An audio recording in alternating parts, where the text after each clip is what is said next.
I'm Daniel, and I'm a content designer for Hearts of Iron 4. You might know me from my other Sif videos when I've talked about the alt-fascist branches for Italy, and I'm currently trash-talking, working with the Danish focus tree. Not trash-talking, not bashing Danes. I love Danes. Hearts of Iron is an interesting period in human history with major events and ramifications that we're still feeling today. And working with Hearts of Iron means that you not only get to do events. A lot of other Paradox games revolves around events and stuff like that. We do have that, and that's a lot of fun to do. But a major draw for me, for specifically Hearts of Iron, is the focus trees. You can create this sort of narrative through the different focuses. I'm too dumb to do code. So I'm sticking to scripting. Content is perfect for me in that sense that it allows me to create stories. It's been a narrative around events that have had major ramifications for the world we're living in today, that you can create this really fascinating narrative in a really fascinating period of our history.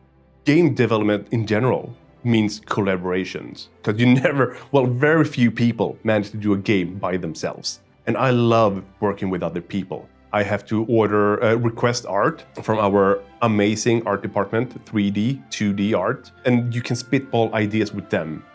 I have a rough idea of what I want. I can come to them with that rough idea and then just polish that and just deliver amazing stuff. I also have to be in contact with coders.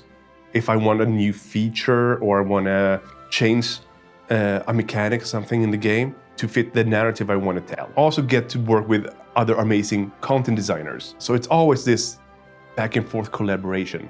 And just that back and forth is why game development is so much fun. Making a focus tree for Hearts of Iron actually takes a lot of time and effort. Usually we'll know what we're going to work with even before the latest DLC is finished.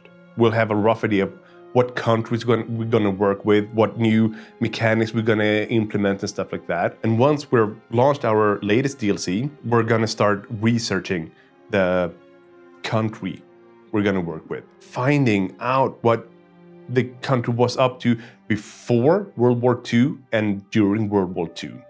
We really need to have a good picture of what was going on in the country. And once we've done our research, it's time to sketch out a high-level design.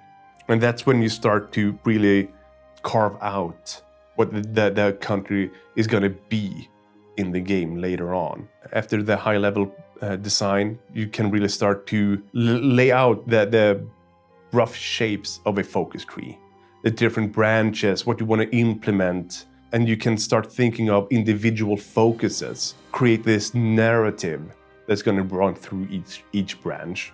And once this is done, once you have a pretty good, solid idea of what the focus tree is going to look like, you start implementing that. So you work one branch at a time, make that as polished as possible before moving on to the next branch. We're always trying to refine our process in how we're implementing the focus tree, how we're giving each other feedback, how we're working, always trying to refine, improve this process.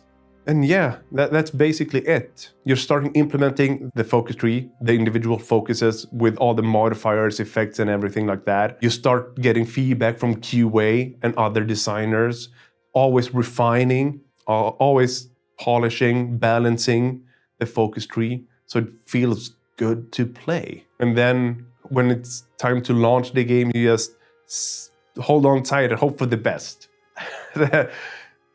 Yeah, that's basically it. How you design a focus tree for Hearts of Iron 4.